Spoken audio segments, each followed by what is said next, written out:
ہم اہل حدیث ہیں میرے بھائی. ہماری پہچان سماج میں ہوتی ہے صاحب یہ اہل حدیث لوگ ہیں. ان کا دعویٰ ہے یہ قرآن و حدیث پر چلتے ہیں. ہماری نماز کی ایک ایک ادا ہم سوچتے ہیں کہ اپنے نبی کے طریقے پر پڑھیں. کوئی کنفیوژن ہوتی ہے ہم اپنے علماء سے پوچھتے ہیں مولوی صاحب حدیث میں یہ انگلی کیسے اٹھانے کا ذکر ہے, مولوی صاحب یہ نماز میں ہاتھ کیسے باندھنے کا ذکر ہے.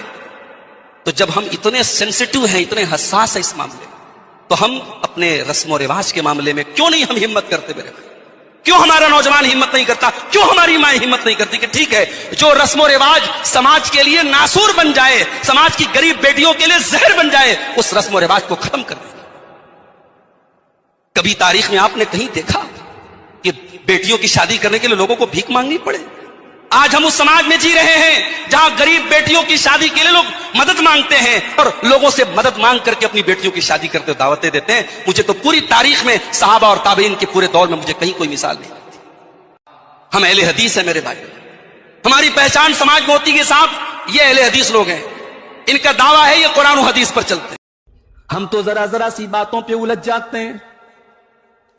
ہمارے خلاف کوئی بات ہو جائے ہمارے پیشانیوں پہ بل پڑ جاتے ہیں. ہمیں کوئی دو چار گالی دے دے ہم آپے سے باہر ہو جاتے ہیں.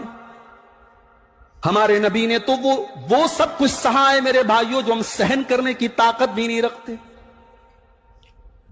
کون سا الزام تھا جو میرے نبی پر نہیں لگایا گیا؟ اِنَّا لَتَارِكُ آلِهَتِنَا لِشَاعِرٍ مَجْنُونَ. اے محمد تو تو شاعر ہے, تو تو شاعری کرتا ہے, تو تو مجنون ہے, تو تو پاگل ہے, تجھے تو پاگل پن کا دورہ آتا ہے. ہم تیری بات نہیں سنیں گے, ہم تیری بات سن کر کے اپنے معبودوں کو نہیں چھوڑیں گے.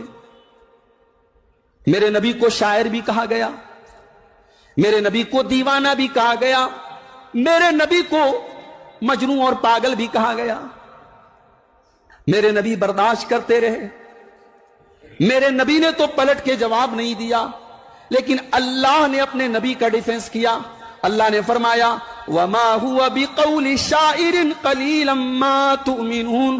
او لوگو تم میرے نبی کو شاعر کہتے ہو, میرا نبی تو شاعری نہیں جانتا, میرا نبی کوئی شاعر نہیں ہے, میرا نبی تو اللہ کا کلام پڑھ کے سناتا ہے. وَلَا بِقَوْلِ كَاهِنٍ.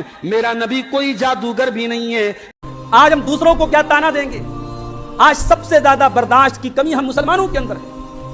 مسلمانوں کے اندر جو مسلکی اختلافات ہیں ان کا یہ عالم ہے کہ ایک مسلک کا مسلمان دوسرے مسلک کے مسلمان کو اپنی مسجد میں دیکھنا برداشت نہیں. ہم دوسروں کو اسلام کی دعوت دیں گے, ہم دوسروں کو اپنے نبی کا اخلاق بتائیں گے. ہم نے اپنی مسجدوں پہ بورڈ لگوا دیے کہ صاحب یہ فلاں مسلک کی مسجد ہے, یا دوسرے مسلک کے لوگ نہ آئیں, ان کے خلاف کارروائی کی جا سکتی. قربانی کے چمڑے کے لیے اپیل چھپتی ہے, کیلنڈر پہ لکھا ہوتا ہے صاحب ہمارے مدرسے میں قربانی کا چمڑا لائیے, لیکن فلاں فلاں مسلک کے لوگ خبردار اپنا چمڑا نہ لائیں, ان کی قربانی کو ہم قربانی نہیں مانیں. اس طریقے کے اعلانات آتے. تو سب سے زیادہ ٹالرنس اور سب سے زیادہ برداشت تو ہمیں سیکھنی چاہیے آپس کے اختلافات میں.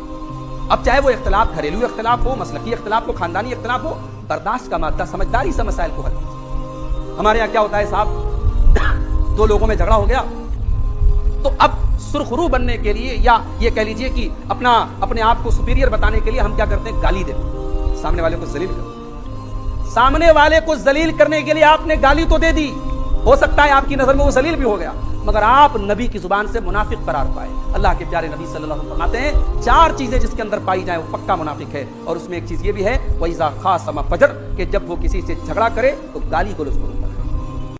آج ہم دوسروں کو کیا تانا دیں گے؟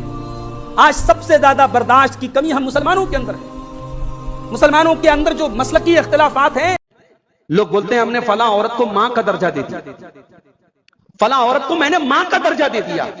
شریعت تو یہ کہتی ہے بچے کو ماں نے, ایک عورت نے ماں کی طرح پالا ہے, پوسا ہے, جوان کیا ہے, تب بھی وہ عورت اس کی ماں نہیں ہو سکتی ہے. جوان ہونے کے بعد اس عورت کو اس لڑکے سے پردہ کرنا پڑے گا اگر اس نے دودھ نہیں پلایا ہے.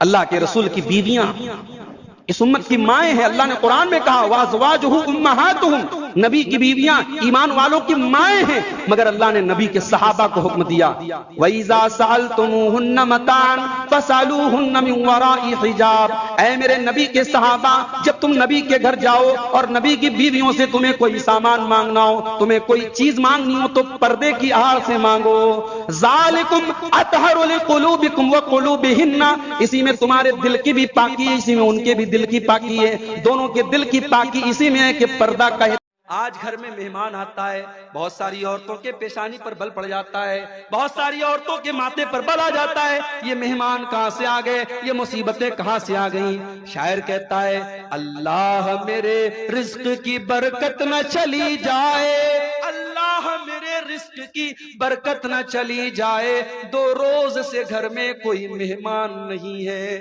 مہمان برکت لے کے آتا ہے، مہمان اگر آپ کے گھر میں آیا ہے اس کی بے عزتی نہ کرنا، اس کی توہین نہ کرنا، اس کی خدمت میں کمی نہ کرنا، اگر کرو گے تو یہ بھی ایمان کی کمی کی نشانی ہے۔